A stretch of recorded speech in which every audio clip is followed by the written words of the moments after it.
आज की वीडियो में मैं आपको data handling exercise 5.2 and question number 4 को सॉल्व कराऊंगा। ठीक है, क्वेश्चन क्या कह रहा है? The adjoining pie chart gives the marks scored in an examination by a student in Hindi, English, mathematics, social science and science. ठीक है, यहाँ पर एक आपको पाई चार्ट दी गई है। ठीक है, जिसमें देखिए क्या है, एक बच्चे का एग्ज़ाम एक बच्चे का एग्ज़ाम का स्कोर कार्ड है। ठीक है, इस पाई चार्ट में। ठीक है, जिसमें Hindi, English, mathematics and social science and science के मार्क्स दिए गए हैं। देख लिया, आप पाई चार्ट देख लीजिए, क्वेश्चन में दी गई थी हमें।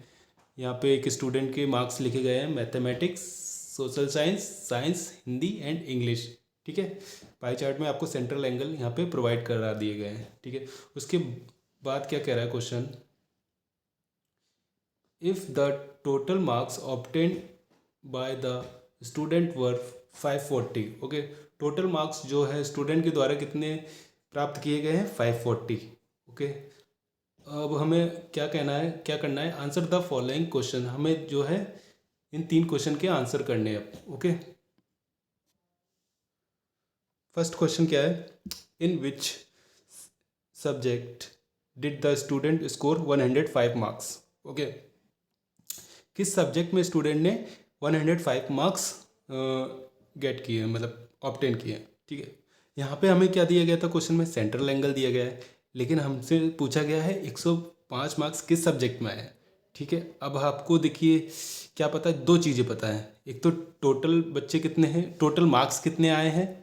ठीक है, सेंट्रल एंगल के लिए जो फॉर्मूला है उसके हिसाब से ही यहाँ पे चीज़ें दी गई हैं। टोटल मार्क्स बता दिए गए हैं और सेंट्रल एंगल दे दिया गया है। ठीक है, और आपसे पूछा गया है कि किस सब्जेक्ट में। ठीक है, लास्ट क्वेश्चंस में हमने क्या पढ़ा था? ये सेक्शंस होते हैं, जैसे मैथमेटिक्स का सेक्शन है, एक सोशल साइंस का सेक्शन है, ये साइंस का सेक्शन है ना? हमने इस तरह से पढ़ा था, सेक्शंस होते हैं। ठीक है, सेंट्रल एंगल में यही चीज़ यूज़ होती है। ठीक है, सेंट्रल एंगल यहाँ पे क्या फॉर्मूला बनेगा? देखिए, आपको central angle is equal to एक सेक्शन जो भी होगा, तो वो मैंने यहाँ पे लिख दिया, सब्जेक्ट इज अपॉन टोटल, जो फॉर्मूले में होता है, जो भी टोटल होगा वो अपॉन में होता है, मल्टीप्लाई बाई 360। ओके, सिंपल, इतना तो समझ में आ गया होगा। सेंट्रल एंगल आपको दिया गया है। ठीक है, अब आपसे क्वेश्चन में ये पूछा था 105 किस में मिले हैं, किस सब्जेक्ट में, तो उसके लिए तो हमें पता नहीं क्या करना, तो इसलिए हमने सारे के सारे जो है थे सेंट्रल, वो सारे के सारे सब्जेक्ट के हमने मार्क्स पता लगा लिए। कैसे? देखिए, सब्जेक्ट यहाँ पे दिया, सेक्शन होता ही है, सेक्शन में यहाँ पे इस बार सब्जेक्ट दिया गया था। ठीक है, तो मैंने यहाँ पे एक सब्जेक्ट, इस बार इस एक फार्मूले में एक बार मैंने मैथ रखा, एक बार मैंने साइंस रखा, इंग्लिश रखा, हिंदी रखा, सोशल साइंस रखा, एक एक करके मैंने सारे जो है सब्जेक्ट के मार्क्स पता लगा लिए। ठीक है, सेंट्रल एंगल मुझे पता था। ठीक है, लाइक देखिए, मैथमेटिक्स में मुझे सेंट्रल एंगल पता था 90 डिग्री, और सेक्शन मैथमेटिक्स था इस बार, डिवाइडेड बाय टोटल 540 था हमारे टोटल मार्क्स उसने गेट किए थे, इंटू 360। ठीक है, देखिए 90 अपॉन इधर मैथ्स डिवाइडेड बाई 540 इंटू 360, मैंने इसको सॉल्व किया तो कितना आंसर आ गया? 135। ठीक है, मैथ्स के लिए। इसी तरह से और आगे बढ़े, फिर मैंने सोशल साइंस के लिए यही चीज़ की। सोशल साइंस के लिए क्या था? देखिए, सोशल साइंस के लिए सेम टू सेम यही चीज़ की, सेंट्रल एंगल मैंने चेंज कर दिया 65। फिर मैंने साइंस के लिए वही चीज़ की, साइंस के लिए सेंट्रल एंगल चेंज कर दिया, 80 डिग्री रख दिया। ओके, साइंस का 120 स्टूडेंट मार्क्स आए। ओके, उसके बाद मैंने क्या किया? हिंदी के लिए सेंट्रल एंगल 70 रखा था, फिर इंग्लिश के लिए 55 रखा था। ठीक है, इस तरह से सभी के मार्क्स मुझे पता चल गए, हिंदी, इंग्लिश, मैथ्स, ओके, जो भी था। अब हमने पूछा गया था in which subject did the student score 105 marks. ठीक है, तो आंसर क्या होगा? हिंदी।